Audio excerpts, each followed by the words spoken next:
नमस्कार, मैं हूं जयश्री नागदा और आप देख रहे हैं बेबाकपुर। दोस्तों, बिहार में जो हुआ ना वो सिर्फ एक चुनाव नहीं था, वो एक राजनीतिक भूचाल था, आप ऐसा कह लीजिए। ऐसा नतीजा जिसकी कोई भविष्यवाणी नहीं कर पाया, ऐसी सुनामी जिसे किसी एग्जिट पोल ने नहीं पकड़ा, और ऐसी जीत जिस पर सवालों के पहाड़ सोशल मीडिया पर टूट पड़े।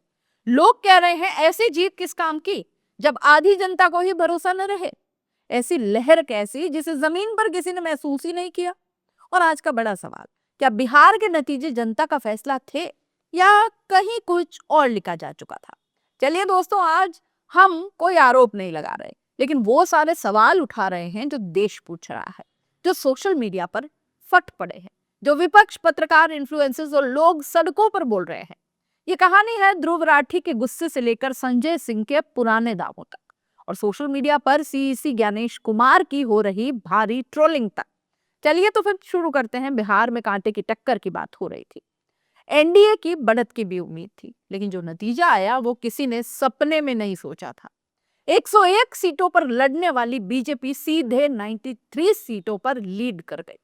जेडीयू 85 सीटें, चिराग पासवान की 19, हम पार्टी की 5 और रालोसपा की 4, मिलकर एक ऐसी सरकार जो बिना नीतीश कुमार के भी आराम से बन सकती है।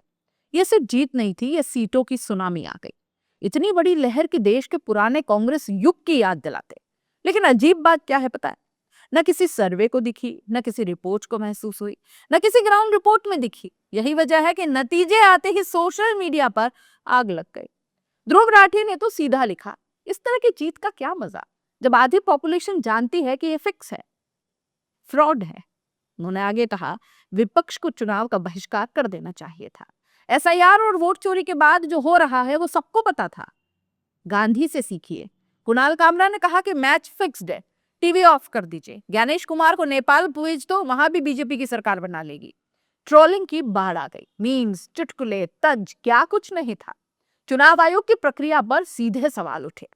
मार्च 2024 में अपॉइंट हुए ज्ञानेश कुमार, और लोगों का कहना है कि उनके आने के बाद कई फैसलों ने विवाद पैदा किए। सोशल मीडिया कह रहा है ज्ञानेश कुमार ने सेटिंग कर दी, फील्डिंग पहले ही सेट कर दी।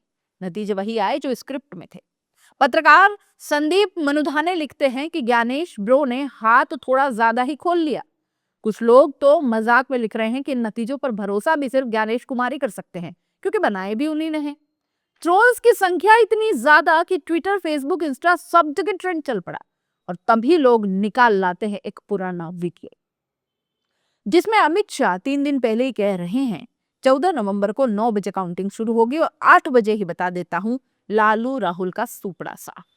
विपक्ष से शेयर करते हुए सवाल पूछ रहा है, नतीजा आने से पहले ही कैसे पता था? कोई कह रहा है ये कॉन्फिडेंस था, कोई कह रहा है ये हिसाब पहले से साफ था। लेकिन ये वीडियो आग में घी डालने का काम करता है। आम आदमी पार्टी के राज्यसभा सांसद संजय सिंह अपना 11 अक्टूबर वाला बयान फिर से पोस्ट करते हैं और कहते हैं, मैंने तो पहले ही बता दिया था कि बिहार के खेल का रिजल्ट लिखा जा चुका है।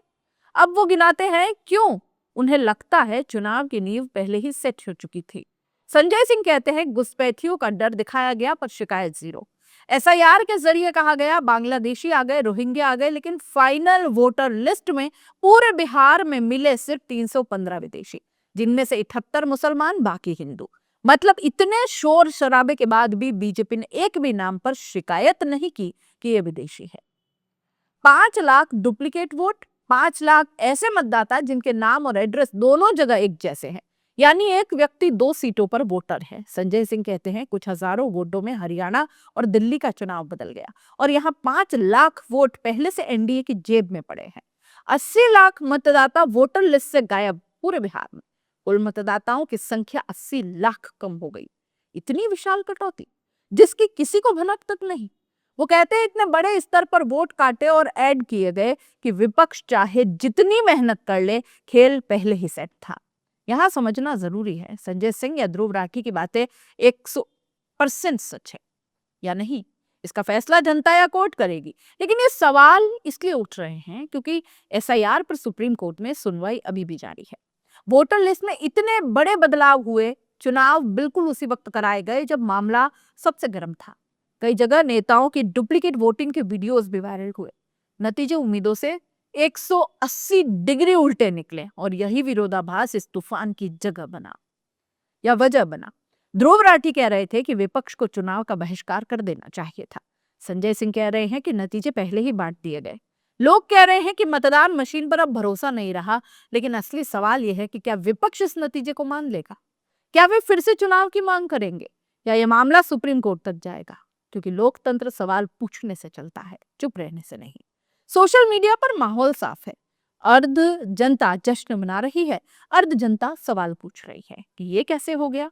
कुछ कह रहे हैं ये जनता का जनादेश है, सम्मान करो। कुछ कह रहे हैं ये जनादेश नहीं, किसी और का खेल है। ये देश लोकतंत्र है जहां सवाल उठाना गुनाह नहीं, जरूरत है। दोस्तों, हम ये नहीं कह रहे कि नतीजे सही है या गलत। हम ये नहीं कह रहे कि जीत फिक्स्ड है या जनादेश। हम बस वो सारे सवाल उठा रहे हैं जो हर कोई पूछ रहा है। राठी, कामरा, संजय सिंह, पत्रकार, इन्फ्लुएंसर और आम लोग सभी। जब इतनी बड़ी जीत होती है लेकिन आधी जनता उसे पचा नहीं पाती, तो लोकतंत्र को सवालों की जरूरत पड़ती है। अब फैसला बिहार की जनता का होगा, विपक्ष का होगा और शायद सुप्रीम कोर्ट का। आप बताइए, क्या ये जीत थी या कंफ्यूजन या कुछ और?